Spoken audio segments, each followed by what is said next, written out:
E aí galera, bem-vindos a mais um vídeo no meu canal, que bom que você está aqui comigo. Convido você, antes de irmos ao assunto de hoje, inscreva-se no canal, você pode curtir, também pode compartilhar e fazer com que mais pessoas aí tenham acesso a este conteúdo. Não sei se falo, vou falar. O que é o culto? Vamos pensar juntos aqui, tá bom? Vamos trocar ideia, vamos raciocinar. Qual que é a origem do nosso modelo de culto? Aí na sua igreja, você que é cristão, você que vai para o culto, ou no sábado, ou no domingo, ou na sexta-feira, não importa o dia, você vai à igreja e você vai no culto. Esse nosso culto, o modelo dele tem sua origem onde? Temos elementos, será do Antigo Testamento, do culto de Israel, da teologia do santuário. Será que o nosso culto contemporâneo ele é mais herdeiro do modelo da sinagoga, que a gente percebe um pouquinho mais no Novo Testamento?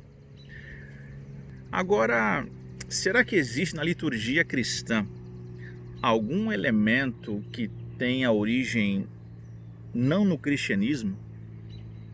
Cultos de outras vertentes, como dos gregos, romanos, os pagãos? Vou pensar um pouquinho. Te pergunto, como que é o culto na tua igreja? Olha, sem conhecer você, sem saber onde você frequenta, seja no Brasil, Estados Unidos, Angola, não importa onde, olha, eu acho que eu consigo saber como que é o culto na tua igreja. Tem hino, a plataforma vai entrar, alguns lugares não entra mais, vai ter uma oração, vai ter ofertório, vai ter momento de louvor, uma oração intercessora, a pregação, a oração de bênção e acabou. Conta pra mim, é assim ou não é? É assim ou não é? Toda semana é assim? Toda semana é a mesma coisa. Você já parou para pensar nisso? De onde vem esse negócio? E por que a gente faz isso? É aí que está o negócio. Às vezes a gente faz um monte de coisa sem saber por que está fazendo. Agora vamos aos pontos principais aqui do nosso diálogo. Primeiro, heranças. Ao falarmos de cristianismo, nós falamos de algo que tem 2000 anos de história. Não importa qual é a sua igreja, não importa qual a sua denominação, vai para você uma informação se é que você não sabia. Vou falar bem baixinho aqui, para o pessoal ao redor não ouvir. A sua igreja não nasceu no vazio. A sua igreja tem heranças, precursores.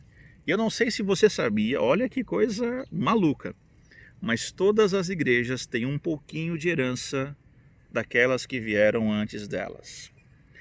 Olha o que eu vou te dizer agora, que coisa absurda, mas a liturgia da sua igreja basicamente não foi inventada por ela. É fruto de anos, fruto de séculos.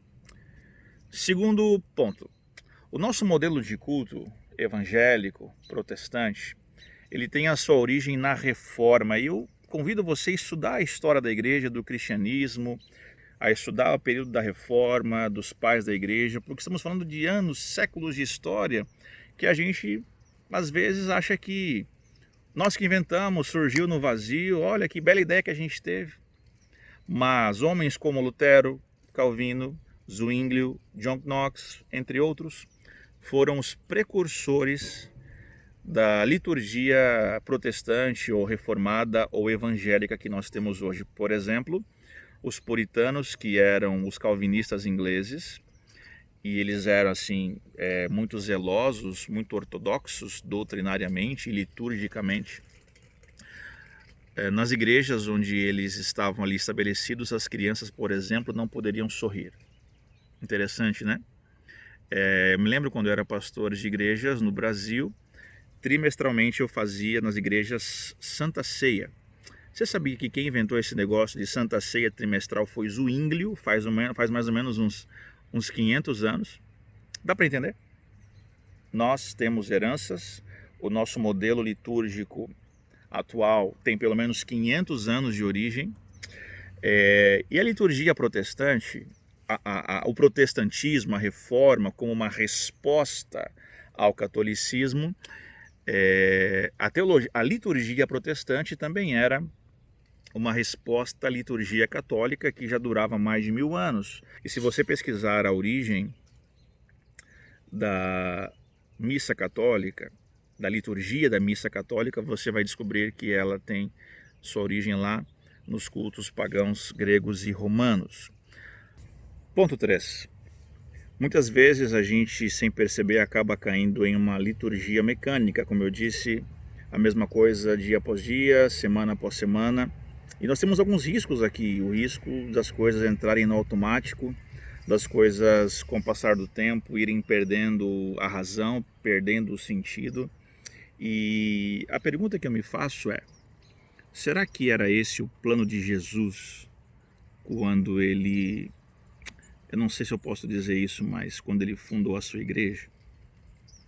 Será que Jesus estava pensando assim, nossa, eu vou vir, vou morrer numa cruz, vou ressuscitar, vou para o céu, para que as pessoas elas possam estar toda semana reunidas num lugar fechado, dizendo que me adoram, e quando sai dali, cada um vai para sua casa e toca seu barco, leva a sua vida. Será que a igreja que a gente é aquilo que Jesus queria que a gente fosse? Era aquilo que ele planejava? Pensa em você como indivíduo, em sua igreja como comunidade. Faz sentido? Tem algum aval bíblico para isso? Eu estava um dia numa igreja e naquele sábado, em especial, o culto estava bem atlético. Teve bastante senta e levanta, e uma irmã do meu lado falou assim, olha, hoje a academia pegou pesado com a gente aí. Muitas vezes o culto entra num mecanicismo, e eu não estou aqui questionando o culto, tá? Deixa eu ser bem claro aqui, ouça dos meus lábios para que não me culpem daquilo que eu não disse. Não sou contra a existência do culto, sou favorável, tem que ter culto. Agora, o que eu percebo é que muitas vezes as pessoas entram vazias e saem sem nada.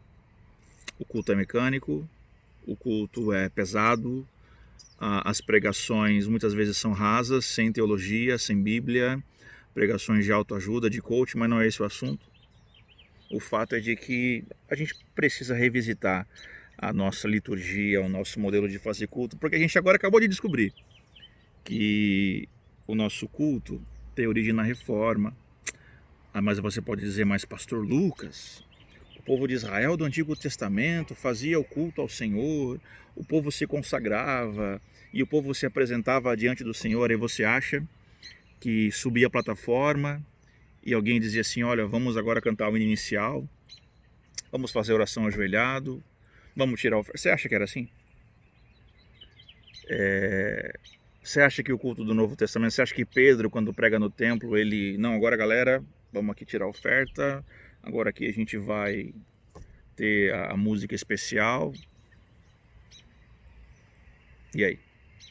Onde é que a gente vai chegar? A gente precisa pensar um pouquinho nisso. O que eu queria propor a vocês?